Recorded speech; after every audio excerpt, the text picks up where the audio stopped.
ہوتی ہے روحانی اولاد. تو امت محمدیہ کے اللہ کے نبی کے ہم تمام روحانی بیٹے اور بیٹیاں ہیں، روحانی اولادیں ہیں امت محمدیہ. ایسے ہی بنی اسرائیل کی حقیقی اولاد بھی تھی حضرت یعقوب کی، اور روحانی اولاد بھی تھی.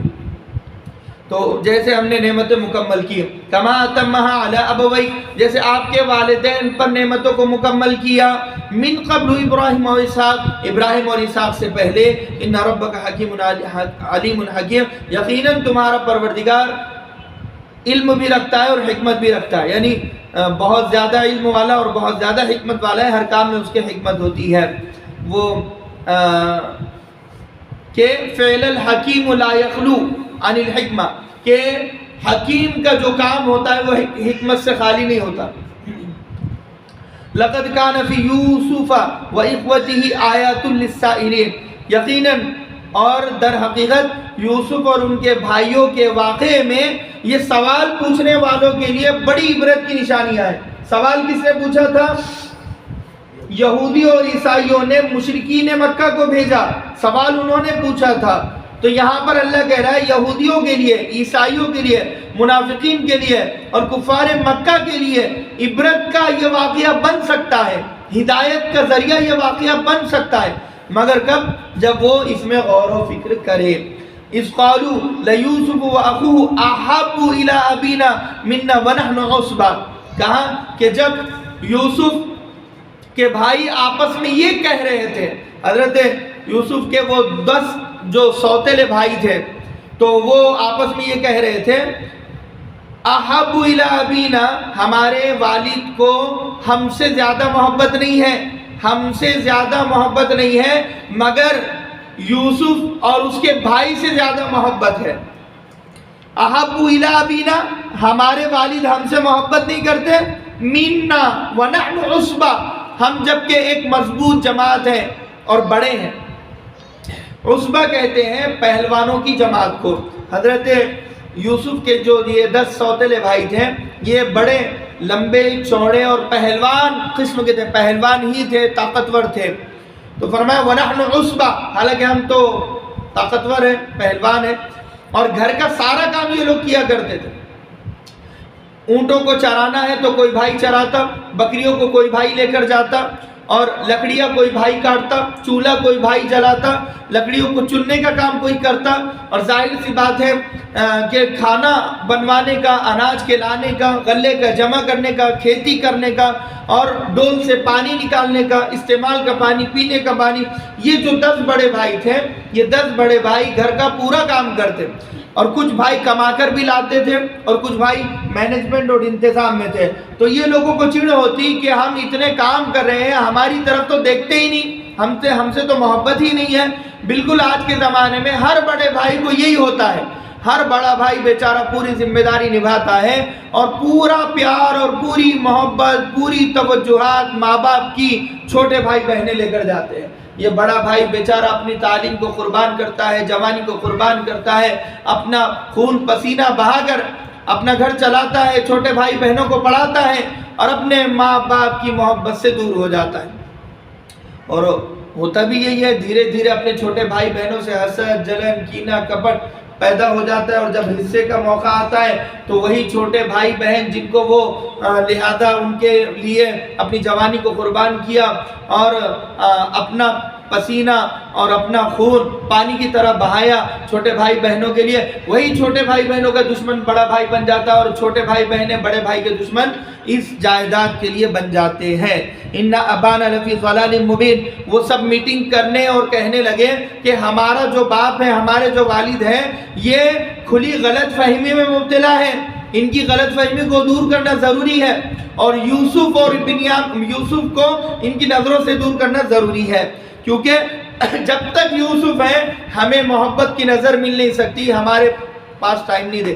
حالانکہ ان کو یہ سوچنا چاہیے تھا کہ جب ہم دنیاوی کام کاج میں، گھریلو کام کاج میں رہتے ہیں تو والد بیچارے اکیلے رہتے ہیں، تو یہ 2 چھوٹے بچوں سے والد کا دل بہلتا ہے.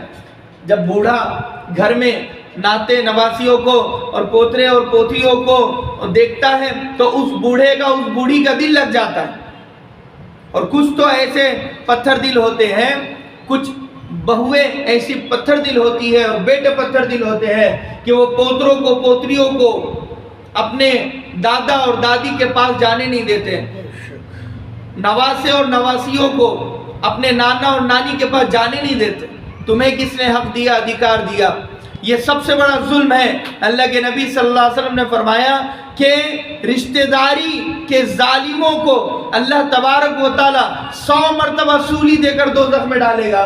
صحابہ کرام نے ابن عباس سے سوال کیا رشتہ داری میں ظالم کون ہوگا؟ اللہ کے نبی صلی اللہ علیہ وسلم نے کہا کہ جو اپنی اولاد کو اپنے ماں باپ سے روک دے۔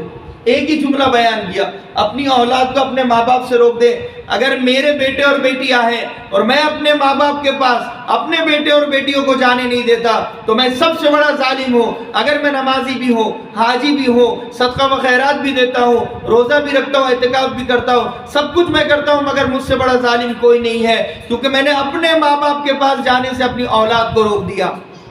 اور یہ اولاد کی تربیت نہیں ہو سکتی ہے جو اولاد باپ کے ماں باپ سے قریب نہیں ہوتی ہے، اور باپ اپنے ماں باپ سے اپنی اولاد کو قریب نہیں کرتا ہے، تو یہی اولاد بڑی ہو کر انہیں بھی اپنے سے دور کرے گی۔ ظاہر سی بات ہے، دنیا میں بھگتنا پڑتا ہے۔ تو فرمایا ان ابانا لفی ضلال مبین اقتلوا یوسف او اطرحوه، تو ان میں سے بہت سو نے کہا کہ قتل کر دے گے یوسف کو، تو ایک نے کہا کہ قتل نہ کرو، بلکہ رائے مشورہ چل رہا تھا ان کا، وہ خبیث مشورہ کر رہے تھے، تو ایک نے مشورہ دیا او اطرحوه ارضا یخل لکم، ایسا کرے گے کہ اٹھاؤ اور بندو اور کسی دوسرے زمین میں پھینک دے گے لے جا کر، وجہ ابی کو، بس ہمیں تو چاہیے کہ وہ اپنے باپ کی نظروں سے دور ہو جائے۔ تو باپ کی نظروں سے دور کرنا ہے تو ظاہر سی بات ہے فلسطین سے دور کرنا ہوگا، فلسطین کے شہر میں ہم رہ رہے ہیں تو باہر لے جا کر پھینک دے گے۔ وَتَكُونُوا مِن بَعْدِهِ قَوْمًا صَالِحِينَ، اور ایک کیا کہا کہ یقیناً ہم بعد میں توبہ کر لیں گے۔ یہ گناہ ہے، باپ کو بیٹے سے الگ کرنا، کسی کو قتل کرنا، منصوبہ بنانا، پلاننگ کرنا، تو یہ لوگوں نے کیا کہا کہ ہم یہ کر لیں گے اور بعد میں توبہ بھی کر لیں گے اور صلح بھی کر لیں گے۔ تو اگر کوئی شخص توبہ کی نیت سے گناہ کرتا ہے تو اس کی توبہ کبھی قبول نہیں ہوگی، کیونکہ توبہ کے قبول نہیں ہونے کی وجہ یہ ہے کہ توبہ کر رہا ہے گناہ کرتے ہوئے کہ میری توبہ قبول ہوگی۔ گناہ کیا تم نے توبہ کی نیت سے تو وہ توبہ کیوں قبول ہوگی؟ اللہ بیوقوف تھوڑی ہے جس نے سب کو عقلیں دی، دماغ دیا، دل اور دھڑکن اور جذبات اور خیالات اور رشتے ناطے سب کچھ نعمتوں سے نوازا۔ اس اللہ کو بیوقوف کوئی بنا سکتا ہے کہ پہلے ٹی وی دیکھ لی پھر توبہ کر لی، اور پہلے لہذا قتل کر دیا، زنا کر دیا، گناہ کر دیا، صغیرہ و کبیرہ گناہ کر دیا، اور پھر بعد میں توبہ کر لیں گے؟ سوچ رہے ہیں کہ اتنا سیریل ختم ہو جائے پھر میں توبہ کر لوں گی، اتنی فلم ختم ہو جائے میں توبہ کر لوں گی، اتنی سی غیبت میں کر لوں ساس کی پھر توبہ کر لوں گی، کیونکہ چائے بھی ہے، موقع بھی ہے، محل بھی ہے، عصر کا وقت ہے، اور چائے کی چسکی کے ساتھ ساس کی غیبت کرنے کا مزہ ہی کچھ اور ہے۔ تو لہٰذا یہاں پر فرمایا کہ پہلے غیبت کر لوں پھر توبہ کر لوں گی۔ غیبت کرنا توبہ کی نیت سے یہ توبہ کے نہیں قبول ہونے کی سب سے بڑی وجہ ہے کہ تم نے اللہ کو اندھا سمجھا، بہرا سمجھا، اور اللہ کو تم نے معذور سمجھا، اور اللہ کا سب سے بڑا دشمن وہ ہے جو اللہ کو کمزور سمجھے۔ اللہ سب سے زیادہ دیکھنے والا، سب سے زیادہ سمجھنے والا، سب سے زیادہ سمجھانے والا، اور سب سے زیادہ بندوں کو اگر کوئی سمجھ سکتا ہے صرف اللہ سمجھ سکتا ہے۔ جیسے ہم کہتے ہیں کہ میں میرے بچے کو سب سے زیادہ سمجھتا ہوں، جیسے بیوی کہتی ہے میں اپنے شوہر کی رگ رگ سے واقف ہوں، جیسے شوہر کہتا ہے کہ میں اپنی بیوی کی رگ رگ سے واقف ہوں، کیا اللہ تبارک و تعالی جو ہمیں پیدا کرتا ہے، جو نطفے سے انسان بناتا ہے، جو بچپن سے جوانی، جوانی سے بڑھاپا اور قبر تک پہنچاتا ہے، کیا وہ اللہ ہم سے ناآشنا ہے؟ کیا وہ اللہ ہمیں جانتا نہیں ہے، پہچانتا نہیں ہے، ہماری رگ رگ سے واقف نہیں ہے، ہماری تن سے واقف نہیں ہے، ہمارے چلنے پھرنے اٹھنے بیٹھنے سے واقف نہیں ہے؟ بالکل وہ واقف ہے۔ ہم جو گناہ جس نیت سے کرے اس سے بھی واقف ہے۔ ہم بیوقوف وما یخدعون الا انفسهم وما یشعرون، منافق بھی دھوکہ یہ سوچ کر دیتے تھے کہ ارے ہم تو دھوکہ دوسروں کو دے رہے ہیں، تو اللہ کہہ رہا ہے کہ تم اپنے آپ کو دھوکہ دے رہے ہو، تم سمجھ رہے ہو کہ تم سے اس دھوکے کے بارے میں نہیں پوچھا جائے گا، تم سے اس دھوکے کے بارے میں ضرور پوچھا جائے گا۔ تو یہاں پر فرمایا یہ لوگ بھی بیوقوف یہ سوچ کر گناہ کرنے کا منصوبہ پلاننگ کر رہے ہیں، بعد میں توبہ کر لیں گے۔ قال قائل منهم لا تقتلوا یوسف، ان میں کے ایک کہنے والے نے کہا کہ تم یوسف کو قتل مت کرو، والقوه فی غیابۃ الجب، یہ کہنے والا جو تھا وہ یہودا تھا۔ اس نے جس نیت سے کہا، اس کی نیت یہ تھی کہ میں قتل سے میرے بھائی کو بچا دوں۔ اب جو اس کا بن پڑا اس نے وہ کیا، پلاننگ کی، منصوبہ کیا کہ بھئی پہلے قتل ہونے سے بچا لیں گے اور بعد میں ہمیشہ کے لیے بچا دے گا۔ تو یہاں پر کہا کہنے والے نے کہ قتل مت کرو، میرا مشورہ یہ ہے کہ ایک اندھیرے کنویں میں ہم انہیں ڈال دیں گے۔ غیابت الجب، جب کہتے ہیں ایک ایسا کنواں کہ جہاں اجالا ہی نہ ہو، بالکل ہی اندھیرا ہو۔ اس زمانے میں فلسطین میں ہر 3-6 میل کے فاصلے پر کنویں کھودے جاتے تھے، مسافرین کے لیے اور محلے والے اپنے لیے، جیسے یہاں پر پائپ لائن ہوتی ہے، بور لوگ مارتے ہیں۔ اس زمانے میں بڑے بڑے کنویں کھودے جاتے تھے، گہرے کنویں کھودے جاتے تھے، کیونکہ فلسطین کی زمین میں پانی ذرا نیچے لگتا تھا، جیسے آج 200-400 فٹ کا مسئلہ ہوتا ہے، وہاں پر فلسطین میں 200 سے 400 فٹ کے اندر میں پانی اس زمانے میں لگا کرتا تھا، اسی لیے کنواں گہرا کھودا جاتا تھا۔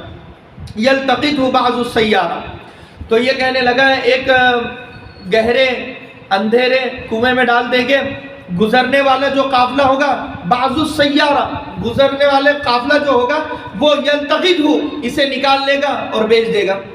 ان کنتم فاعلین، اگر تم کچھ کرنا چاہتے ہو۔ قالوا یا ابانا ما لک لا تأمنا علی یوسف، تو وہ سارے مل کر آئے اپنے باپ کے پاس، یعنی حضرت یعقوب علیہ السلام کے پاس آئے اور کہنے لگے اے ہمارے ابا جان، ما لک لا تأمنا علی یوسف، کیا بات ہے آپ یوسف کے معاملے میں ہم پر بھروسہ کیوں نہیں کرتے ہو؟ وَإِنَّا لَهُ لَنَاصِحُونَ، یقیناً ہم سب سے زیادہ خیر خواہ ہیں یوسف کے، سب سے زیادہ پکے چہیتے ہیں، چاہنے والے ہیں۔ آج جو سب سے زیادہ دشمن ہوتا ہے وہ اپنے آپ کو خیر خواہ کہتا ہے، تو یہ ایک بات ہے۔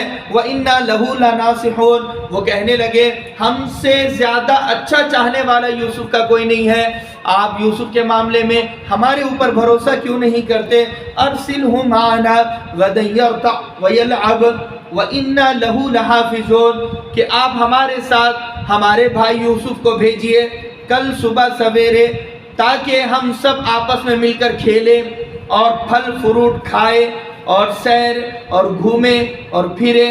وَإِنَّا لَهُ لَحَافِظُونَ، اور یقیناً ہم اپنے جان سے زیادہ حفاظت کریں گے ہمارے چھوٹے بھائی یوسف کی۔ تو یہاں پر کہا کہ ہم جان سے زیادہ حفاظت کریں گے حضرت یوسف علیہ السلام کی۔ یہ لوگ آئے اور حضرت یعقوب علیہ السلام سے اجازت مانگنے لگے۔ قال انی لیحزننی ان تذهبوا به واخاف ان یاکلہ الذئب، تو حضرت یعقوب علیہ السلام کہنے لگے لیحزننی، وہ بات نہیں ہے، مجھے میرے بیٹے کی جدائی سے غم اور افسوس ہوتا ہے، میں الگ ہو جاؤں میرے بیٹے سے، یہ بات مجھے کھا جاتی ہے، پریشان کر دیتی ہے، غمگین کر دیتی ہے۔ انت تذهبوا بی، وہ مجھے چھوڑ کر تمہارے ساتھ اگر چلا گیا تو میں غمگین ہو جاؤں گا۔ واخاف ان یاکلہ الذئب، اور مجھے اندیشہ ہے، ڈر ہے کہ اسے بھیڑیا کھا جائے گا۔ یہاں پر بھیڑیے کا ذکر کیوں کیا؟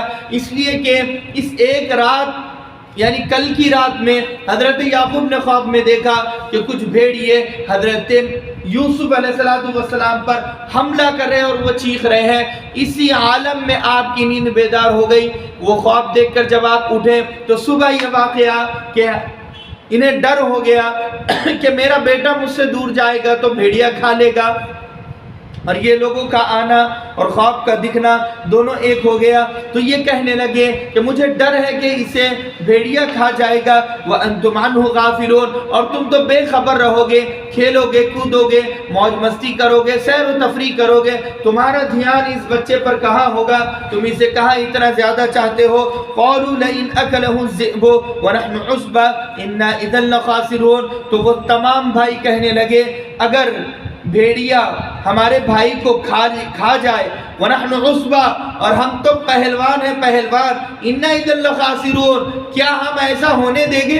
ہم 10 کے 10 پہلوان ہمارے سامنے ہمارے بھائی کو بھیڑیا کھا لے، کیا یہ ہو سکتا؟ اِنَّ إِذًا لَخَاسِرُونَ، تو ہمارے لیے تو چلو پر پانی میں ڈوب کے مرنے والی بات ہے۔ اِنَّ إِذًا لَخَاسِرُونَ کا مطلب یہ ہوتا ہے ہمارے لیے تو مر جانے والی بات ہے کہ ہم 10 بڑے بڑے موٹے تازے پہلوان مل کر ہمارے بھائی کی حفاظت نہ کر سکے۔ فَلَمَّا ذَهَبُوا بِهِ وَأَجْمَعُوا أَن يَجْعَلُوهُ فِي غَيَابَةِ الْجُبِّ، جب وہ تمام بھائی گئے اور اجازت مل گئی، حضرت یعقوب علیہ السلام نے اجازت دے دی، وَأَجْمَعُوا أَن يَجْعَلُوا فِي غَيَابَةِ الْجُبِّ، وہ تمام لوگوں نے مل کر حضرت یوسف علیہ السلام کو جنگل میں جب لے کر گئے، وہ ننھا منھا بچہ، حضرت یوسف علیہ السلام کی عمر ایک روایت کے مطابق 11 سال، ایک روایت کے مطابق 12 سال، ایک روایت کے مطابق 9 سال، ایک روایت کے مطابق حافظ ابن کثیر نے تفسیر ابن کثیر میں 6 سال عمر لکھی ہے، اور حضرت بنیامین حضرت یوسف سے 2 سال یا 1.5 سال چھوٹے تھے۔ تو ظاہر سی بات ہے کہ 11 سال کا بچہ، 10 سال کا بچہ، 6 سال 8 سال کا بچہ آپ پکڑ لیجئے، وہ بچہ اپنے بڑے بھائیوں کا ہاتھ پکڑ کر جنگل کی سیر کر رہا ہے، جا رہا ہے، وہ کنویں کے قریب پہنچ گیا، وہ کہنے لگا اپنے بھائیوں کا ہاتھ پکڑتے ہوئے کہ بھائی مجھے کہاں لے کر جا رہے ہو؟